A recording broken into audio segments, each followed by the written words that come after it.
Dr. JIAOQIU, even the candy you brought has a little burn to it. Whew.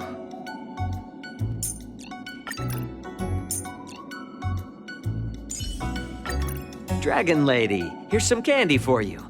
Keep it safe and keep it secret.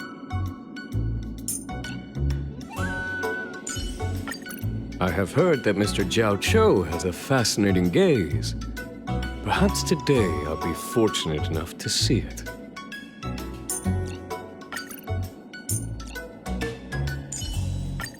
Never imagined that in this life I would be fighting alongside the divine foresight himself.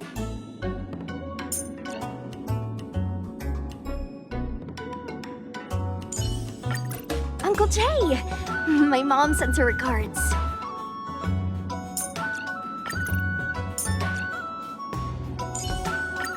Such a great ancestral treasure is wielded by your hands. Impressive, Sushang. Dr. JIAOQIU, please be careful. If anything happens to you, I'll never be able to face General Fei Xiao.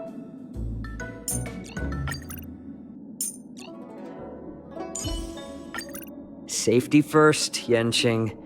If anything happens to you, I'll never be able to face General Jingyuan.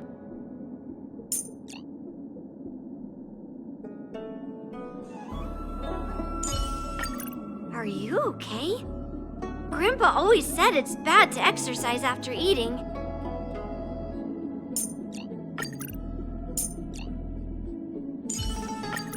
Miss YUNLI, it's dangerous here. Just keep your distance, all right? I'm gonna call your grandfather over.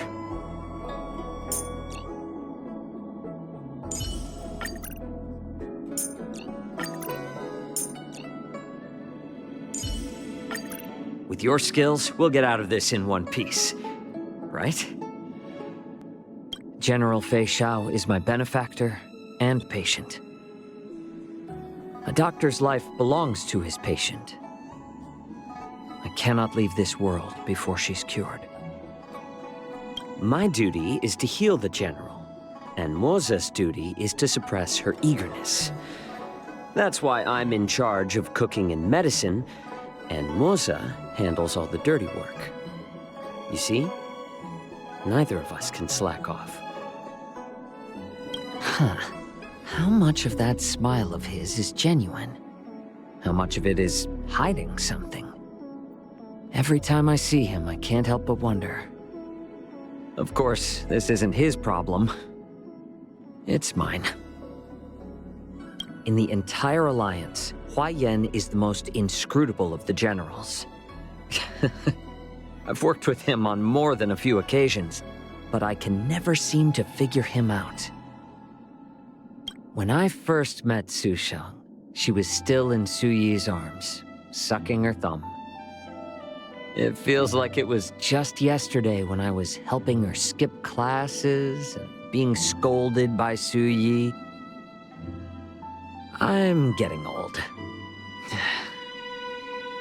I didn't expect to see someone his age still using a sword as a toy. From generation to generation, it seems some things never change. Miss YUNLI may be the second youngest member of the Flame Wheel Octet, but she is no less a swordmaster than the other 7. Some might suspect her of benefiting from her connection to Huaiyan, but she could not have endured such rigor and refinement if she were not a valuable talent in her own right. Anyone who says the Master Diviner is eccentric should pay a visit to her homeworld, the Xianzhou Yuchue. That's the heartland of the followers of the Wisdom Walker. I'm guessing every conversation on the Yuchue is some permutation of he knows that you know that I know that he knows. Like Helmmaster Yukong after the war 30 years ago. I've grown weary of fighting. I hope that she actually enjoys the art of medicine, and that it's not just a responsibility imposed on her. But that seems to be a predicament most Vidyadhara have to grapple with. Head of the Alchemy Commission is not a position that can be filled with just a handful of good medical skills. even with the right skills, filling the position and holding it are two entirely different matters.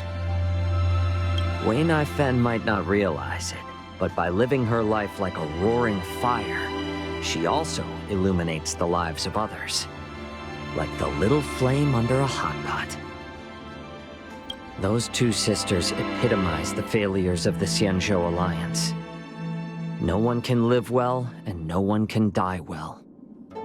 If even death is a luxury, then what kind of monsters have we become? It's nice to meet you. I am JIAOQIU, the YAOQING's military healer, under the command of Fei Xiao, the Merlin's Claw. I suppose I'm also her advisor. What should you call me? Jiao for short, or Cho, perhaps? I guess we're only saving ourselves one syllable either way.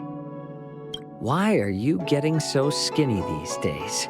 Shall we eat to live or live to eat? I know. Let's go for some hot pot. What? Not even a farewell dinner? Don't worry. I promise next time the hot pot won't be too spicy.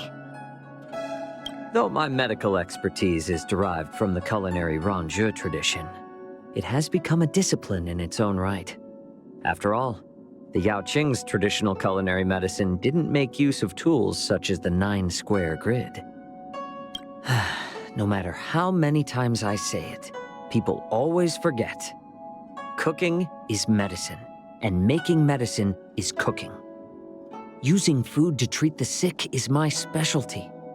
As the saying goes, a chef who doesn't want to be a healer isn't worth his salt. Or pepper, for that matter. Attacking with fire will allow you to break camp. An intelligent move. Attacking with water will allow you to consolidate. A strong tactic. With fire and water together, the enemy will be turned to stew. Much like the one bubbling in front of us. There are 4 things I won't eat. I don't eat plain soup because it's boring. I don't eat anything lacking spice because it's uninteresting. I don't eat yuanyang hot pot because it's impure. And I don't eat coriander because it's bad for the stomach. But of course, if someone else is treating me to a meal, I can make an exception. I've never had any hobbies in my life besides spicy food. When I eat spicy food, I feel not only pain, but also joy and comfort. It makes me feel like I'm still alive. Bandit in life, death in vain. Fox in shadow, rabbit in plain. Mighty reigns, justice wanes. Epochs of heroes' blood in our veins. Never mind any of that. I was just talking to myself. There are many ways to cook hot pot, but I've always thought that chili peppers were the essential ingredient. A mouthful of spicy goodness, that's what satisfies. If it were not for this, life would have no flavor at all. In the not-too-distant ancient times, people didn't care much about their own lives, let alone the lives of others. The history behind the idea that life is precious, in fact, is very short. To merely be alive is not the goal. Still not spicy enough. Keep turning up the heat. A familiar sense of security. It burns from the inside out. I hope that with this, I can help more people live better lives.